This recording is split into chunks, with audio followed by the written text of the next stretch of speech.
जी हाँ, 10 मिनट की नमाज में इतनी बड़ी आपत्ति पूरे देश को हो रही है, सरकारों को हो रही है, तो बहुत आश्चर्य की बात नहीं है, क्योंकि लगातार 2014 के बाद से जिस कगार पे ये सरकार इस देश को लेकर आई है, सिर्फ इन्होंने नफरत बोए हैं।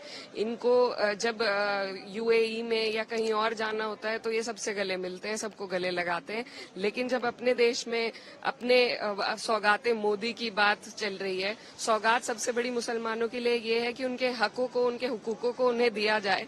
लगातार छीनने का काम जो हो रहा है, चाहे कहीं सर्वे करा के हो, वक्फ का बिल ला के हो, आज नमाज रोक रहे हैं, कल पता नहीं क्या करना चाहते हैं, लेकिन हम इस देश की मिट्टी में हमारे बड़ों का, हमारे बुजुर्गों का खून शामिल है। हम कहीं नहीं जाएंगे, यहीं रहेंगे। सरकारें आती हैं, जाती हैं, आज इनकी तानाशाही है, लेकिन हमेशा नहीं चलेगी। वक्त को लेकर बात हो रही है कि लाया जाएगा। All India Muslim personal law board ने कहा है कि जितने भी लोग हैं उसका विरोध करते हैं, वो काली पट्टी बांध कर चलें और अपना विरोध जताएं, पब्लिक में जाएं, लोगों के बीच में जाएं। इसको कैसे देखते? लगातार इसका विरोध प्रदर्शन हो ही रहा है और सब लोग विरोध कर रहे हैं, लेकिन सरकार अपनी तानाशाही पे आमादा है। लेकिन हमें देखिए अब क्या किस तरीके से लेकर आते हैं। हम लोग पूरी तरीके से अपोज तो करेंगे, लेकिन इसी तरीके से सारे हक छीन कर आपको एक पैकेट पकड़ाया जा रहा है सौगात देने के रूप में, तो ये इनकी जो दोहरी पॉलिसी है उसको दर्शाता है, और इन लोग ऐसे लोगों का राज लंबे टाइम तक नहीं चलता है। जयंत चौधरी भी मैम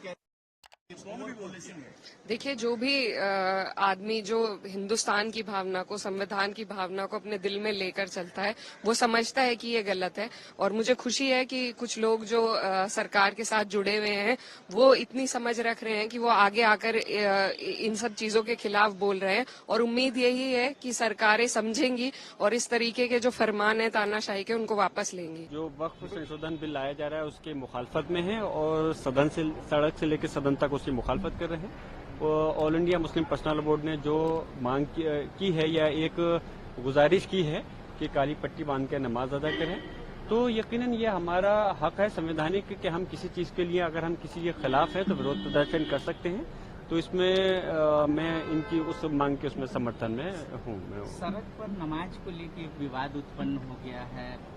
पहले संबल एरिया में भी बना। देखिए, वैसे तो काफी लंबे समय से अब नमाज सड़क पर नहीं होती है, और जहां तक नमाज सड़क पे अदा होने की बात है, कोई भी मुसलमान खुशी से नमाज को सड़क पे अदा करना नहीं चाहता, और न ही नमाज की हमको सड़क पर अदा करने का मकसद हमारा ये नहीं था, जब ये अब नमाज पहले अदा करते थे, कि किसी की भावनाओं को ठेस पहुंचाएं या किसी को कोई परेशानी पैदा करें।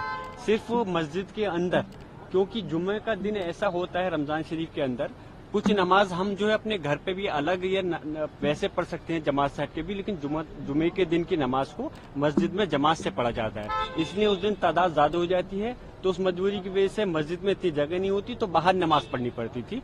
लेकिन अगर सरकार इस चीज पाबंदी लगाती तो कोई वैकल्पिक जगह हमें दे के जिस जगह हम नमाज अदा कर सके सब लोग एक साथ होकर करके, लेकिन सिर्फ इस वजह से कि सिर्फ मुसलमानों की नमाज है तो उस प्रकार से रोकना, ये चीज गलत है।